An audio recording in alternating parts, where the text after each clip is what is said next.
कल्पना कीजिए, अगर कल से उत्तर भारत में बारिश अनियमित हो जाए, कहीं बाढ़ तो कहीं सूखा, कुएं, हैंडपंप और नदियां धीरे धीरे सूखने लगे और रेगिस्तान दिल्ली, हरियाणा और पश्चिमी उत्तर प्रदेश की ओर बढ़ने लगे, तो क्या ये केवल प्रकृति की मार होगी?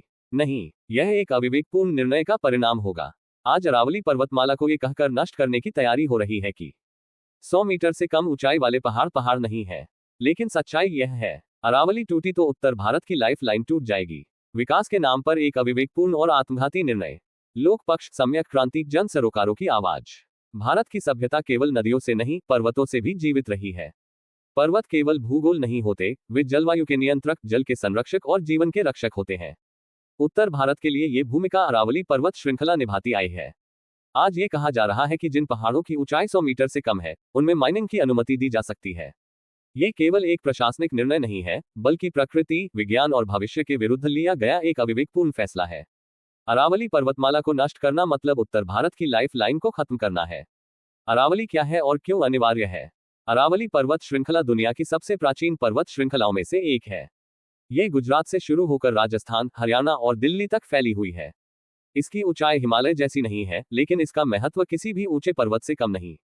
अरावली का महत्व उसकी ऊंचाई में नहीं, बल्कि उसकी भौगोलिक स्थिति, फैलाव और पारिस्थितिक भूमिका में है। यह पर्वतमाला उत्तर भारत के लिए जलवायु संतुलक, मानसून नियंत्रक, रेगिस्तान अवरोधक, भूजल रिचार्ज प्रणाली और जैव विविधता की संरक्षक है। 100 मीटर वाला तर्क अविज्ञान की पराकाष्ठा। ये कहना कि 100 मीटर से कम ऊंचाई वाले पहाड़ पर्वत नहीं माने जाएंगे, एक मनमाना, अवैज्ञानिक और खतरनाक तर्क है। प्रकृति किसी सरकारी परिभाषा से नहीं चलती। पर्वत की भूमिका उसकी ऊंचाई से नहीं, बल्कि उसकी भौगोलिक स्थिति, संरचना, फैलाव और पारिस्थितिक प्रभाव से तय होती है। यह तर्क दरअसल माइनिंग को वैध ठहराने का बहाना है, न कि विकास का रास्ता। अरावली और मानसून, अदृश्य लेकिन निर्णायक रिश्ता। उत्तर भारत में मानसून का व्यवहार संयोग नहीं है, इसके पीछे प्राकृतिक संरचनाओं की भूमिका है और अरावली उनमें सबसे महत्वपूर्ण है। अरावली पश्चिम से आने वाली अत्यधिक गर्म और शुष्क हवाओं को रोकती है, मानसूनी हवाओं को मुड़ने और ठहरने में मदद करती है तथा वर्षा को उत्तर भारत तक पहुंचाने का प्राकृतिक मार्ग बनाती है। अगर अरावली कमजोर हुई तो मानसून अनियंत्रित होगा। कहीं अत्यधिक वर्षा, कहीं पूर्ण सूखा, बाढ़ और अकाल एक साथ देखने को मिलेंगे। रेगिस्तान का बढ़ता खतरा। अरावली पर्वतमाला थार मरुस्थल के फैलाव को रोकने वाली अंतिम प्राकृतिक दीवार है। इसके नष्ट होते ही राजस्थान का रेगिस्तान हरियाणा, दिल्ली और पश्चिमी उत्तर प्रदेश तक फैल सकता है। यह कोई कल्पना नहीं, बल्कि वैज्ञानिक चेतावनी है।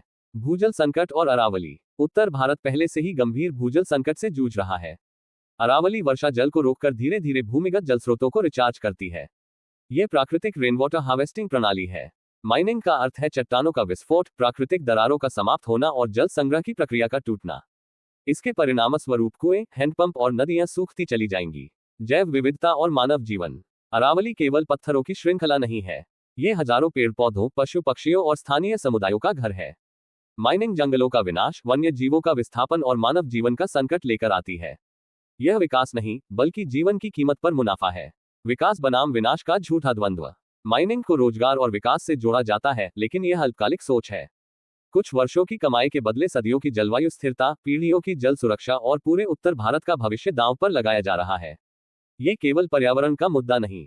अरावली का सवाल राजनीति या पार्टी का सवाल नहीं है, यह अस्तित्व का सवाल है। अगर आज ये निर्णय नहीं रोका गया, तो आने वाली पीढ़ियां पूछेगी कि जब सब कुछ स्पष्ट था, तब चुप्पी क्यों साधी गई। भारतीय जनमानस से एक अपील। अरावली पर्वतमाला को बचाना भावनात्मक नहीं, वैज्ञानिक और नैतिक आवश्यकता है। अरावली बचेगी तो मानसून बचेगा, मानसून बचेगा तो पानी बचेगा, पानी बचेगा तो जीवन बचेगा।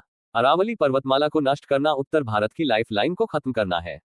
सुभाष मौर्य, लोक पक्ष, जन सरोकारों की आवाज।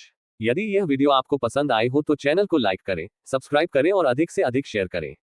इस आवाज को लोगों तक पहुंचाएं ताकि समाज एकजुट हो और अरावली पर्वतमाला को बचाने की इस लड़ाई में हम सब साथ खड़े हों।